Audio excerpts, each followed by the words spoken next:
नमस्कार दोस्तों, smart preparation के इस नए वीडियो में आप सभी का स्वागत है। स्मार्ट प्रिपरेशन के राष्ट्रपति की जो सीरीज़ हमने स्टार्ट की है उसका पार्ट 1 वीडियो हम पहले देख चुके हैं। पार्ट 1 में हमने प्रेसिडेंट की जो संवैधानिक स्थिति है उसके बारे में जाना था। तो उस संवैधानिक स्थिति के बाद अगर हम देखते हैं तो हमारा जो सेकेंड वीडियो जो तैयार हुआ है वो है राष्ट्रपति चुनाव का तरीका आखिर क्या क्या होता है, यानी कि राष्ट्रपति का इलेक्शन कैसे होता है।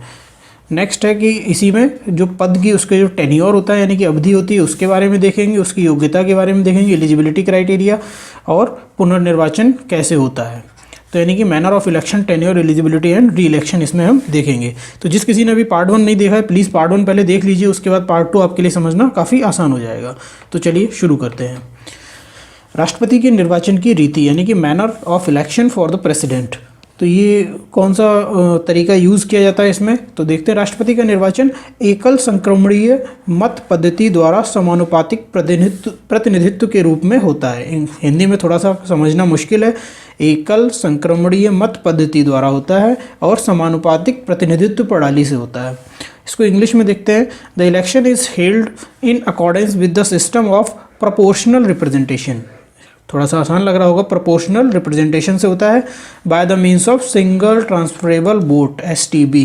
कई बार एग्जाम्स में पूछा जाता है राष्ट्रपति के चुनाव में कौन सी प्रक्रिया अपनाई जाती है, तो वो होती है STB, सिंगल ट्रांसफरेबल वोट। आगे देखते हैं हम कि आखिर वोट कैसे काउंट किए जाते हैं, कैसे आखिर वोटिंग होती है। तो सबसे पहले जाते हैं राज्यों के विधायक वोट डालने। तो विधायक में एक विधायक के मत का मूल्य यानी कि एक विधायक के वोट की वैल्यू कैसे डिसाइड की जाती है। वो विधायक जिस स्टेट से आता है उस स्टेट की कुल जनसंख्या अपॉन यानी कि कुल जनसंख्या बटे राज्य विधानसभा के निर्वाचित कुल सदस्य, यानी कि उस स्टेट से जितने भी उस विधानसभा में, उस स्टेट की विधानसभा में इलेक्टेड मेंबर्स जितने होंगे यानी कि निर्वाचित सदस्य जितने होंगे, टोटल पॉपुलेशन उस स्टेट की upon total elected member into 1/1000। इस तरीके से एक MLA का, एक विधायक का, एक MLA के वोट की वैल्यू निकल के आएगी। दोबारा से समझते हैं। MLA की वोट की वैल्यू उस स्टेट की, जिस स्टेट से वो MLA है उस स्टेट की कुल पॉपुलेशन, उस स्टेट की विधानसभा में कुल निर्वाचित सदस्यों की संख्या इंटू 1/1000। आसान है। आगे देखते हैं एक सांसद के मत का मूल्य यानी कि MP के लिए उसकी वोट की वैल्यू क्या होती है। तो MP की वोट की वैल्यू काफ़ी आसान है। सभी राज्यों के विधायकों के मतों का कुल मूल्य, यानी कि यहाँ से जो फॉर्मूला नंबर 1 है इससे हमने जो वैल्यू निकाली थी वो टोटल वैल्यू, जितने भी विधायक हैं उनके वोट की वैल्यू अपॉन उसको बटे करेंगे संसद के निर्वाचित सदस्यों की कुल संख्या। संसद के दोनों सदनों में जितनी भी निर्वाचित सदस्यों की संख्या होगी उससे उसको भाग दे देंगे तो एक MP के वोट की वैल्यू निकल आएगी। फिर इन दोनों वोटों को मिला के टोटल वोट बनते हैं। फिर एक वर्ड आता है कोटा, यानी कि राष्ट्रपति आखिर किसको चुना जाएगा। तो यानी कि जो कोटा को प्राप्त कर लेगा उसको राष्ट्रपति चुना जाएगा। तो कोटा क्या होता है, कुल वैध मत अपॉन कुल पद +1 टोटल का होल +1। यानी कि कुल पद का मतलब है, जाहिर सी बात है राष्ट्रपति का एक पद होता है तो कुल वैध मत यानी कि टोटल वोट जो होंगे वो अपॉन 2 + 1 ये कोटा होगा। यानी कि इतने वोट जो भी प्राप्त कर लेगा वही राष्ट्रपति बनेगा। जाहिर सी बात है, सिंपल सी चीज़ है। अगर टोटल हमारे 100 वैलिड वोट्स हैं तो 100 का आधा 50 और +1 यानी कि जिसको 51 मिल जाएंगे वही जीत जाएगा, वही राष्ट्रपति बन जाएगा। आगे देखते हैं राष्ट्रपति के निर्वाचन में प्रत्येक MLA के वोट का मूल्य अलग अलग होता है। तो इसमें बताया गया प्रत्येक MLA जो होता है उसके वोट का मूल्य अलग अलग होता है। ये क्यों होता है अलग अलग, हमने इस वाले फॉर्मूले में जो देखा था कि एक विधायक का मूल्य उसके राज्य की जनसंख्या, तो जब राज्य की जनसंख्या अलग अलग होगी, राज्य में विधानसभा में सीटें अलग अलग होंगी तो जाहिर सी बात है कि हर राज्य के विधायक का एक अलग अलग वोट बनेगा, वोट का जो वैल्यू होगी वो अलग अलग बनेगी। नेक्स्ट आता है मतदाता चुनाव के उम्मीदवारों के नाम के आगे प्रेफरेंस क्रम अंकित किया जाता है। एक बैलेट पेपर मिलता है, उस बैलेट पेपर में अगर सपोज दैट 4 कैंडिडेट हैं, 4 कैंडिडेट इलेक्शन लड़ रहे हैं तो हमको देना पड़ता है कि पहले नंबर पे हम इनको चुन रहे हैं, दूसरे नंबर पे हम इनको चुन रहे हैं, तीसरे पे इनको चुन रहे हैं, चौथे पे हम इनको चुन रहे हैं। ऐसा नहीं है कि सिर्फ एक को वोट दिया जाता है, इसमें प्रेफरेंस बताई जाती है कि हम पहले नंबर पर इस व्यक्ति को राष्ट्रपति बनाना चाहते हैं, दूसरे नंबर पर इसको, तीसरे नंबर पर इसको और चौथे नंबर पर इसको। इस तरीके से जितने भी कैंडिडेट होते हैं उनकी प्रेफरेंस दी जाती है, उनको एक क्रम दिया जाता है, जो भी वोट देने जाता है वो देता है ये क्रम। आगे देखते हैं राष्ट्रपति चुनाव से संबंधित सभी विवाद, जितने भी विवाद होंगे राष्ट्रपति से संबंधित, राष्ट्रपति चुनाव से संबंधित, वो सुप्रीम कोर्ट देखेगी, हमारी उच्चतम न्यायालय जो है वो देखेगी उसको।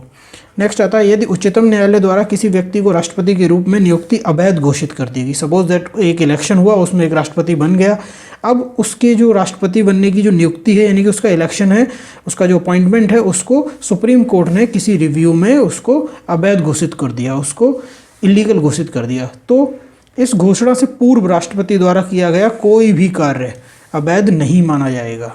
राष्ट्रपति रहते हुए उसने जो भी काम किए थे वो अवैध नहीं है। उसका इलेक्शन अगर अवैध घोषित हो गया तो उससे पहले उसने जितने भी काम किए वो सारे वैलिड काम रहेंगे। तो इम्पोर्टेंट पॉइंट है। नेक्स्ट आता है राष्ट्रपति की पदावधि, यानी कि tenure for the post of the president.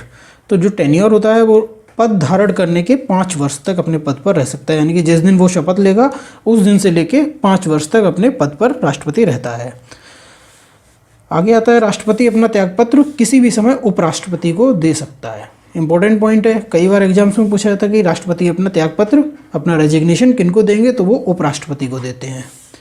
Next आता है कि राष्ट्रपति की पदावधि पूरी होने पर भी वह अपने कार्यों को करता रहेगा जब तक कि नया राष्ट्रपति अपना पद ग्रहण न कर ले।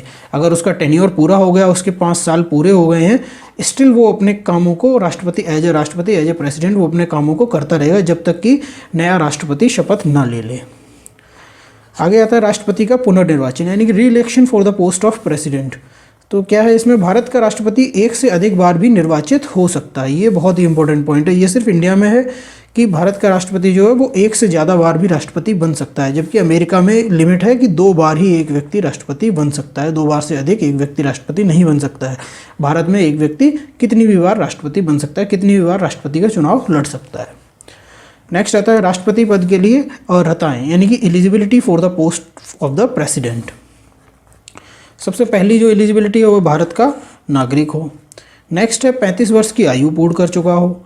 नेक्स्ट है लोकसभा सदस्य निर्वाचित होने के लिए योग्य हो। नेक्स्ट है किसी लाभ के पद पर न हो। इसमें लाभ के पद का मतलब है किसी स्टेट या सेंट्रल गवर्नमेंट की नौकरी में न हो।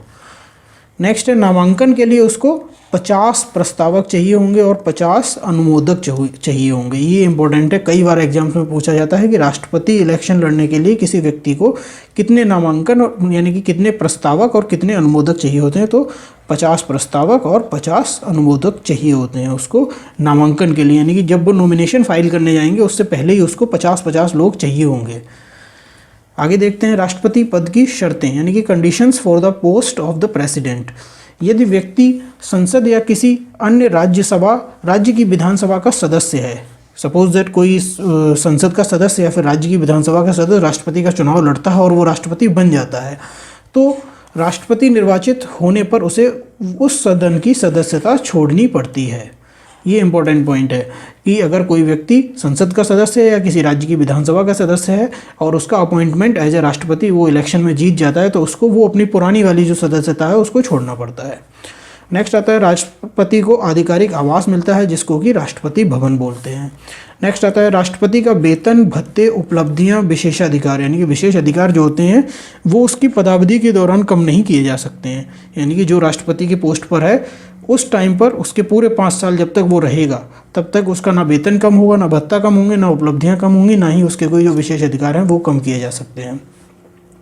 नेक्स्ट आता है राष्ट्रपति की शपथ, oath for the post of the president. तो इसमें उच्चतम न्यायालय के मुख्य न्यायाधीश द्वारा राष्ट्रपति को पद की शपथ दिलाई जाती है। इंपॉर्टेंट पॉइंट है, राष्ट्रपति को पद की शपथ कौन दिलाता है? भारत के उच्चतम न्यायालय का मुख्य न्यायाधीश, जिसको कि भारत का मुख्य न्यायाधीश भी बोलते हैं। यदि मुख्य न्यायाधीश नहीं है, अगर सपोज दैट उस टाइम पे मुख्य न्यायाधीश है नहीं, या अस्वस्थ है या फिर काम करने की अवस्था में नहीं है, तो उच्चतम न्यायालय के जो सबसे सीनियर मोस्ट न्यायाधीश होगा, सबसे सीनियर मोस्ट जज जो होंगे, वो दिलवाएंगे राष्ट्रपति को उनके पद की शपथ। तो थैंक यू दोस्तों फॉर वॉचिंग। स्मार्ट प्रिपरेशन की इस प्रेसिडेंट सीरीज़ का पार्ट 2 देखने के लिए आप सभी का शुक्रिया। जिस किसी ने हमारे चैनल को अभी तक सब्सक्राइब नहीं किया है, प्लीज़ सब्सक्राइब कर लीजिए, ज़्यादा से ज़्यादा शेयर करिए। ऐसे ही इंटरेस्टिंग और इन्फॉर्मेटिव वीडियोज़ को देखने के लिए हमारे चैनल को फॉलो करते रहिए। Thank you.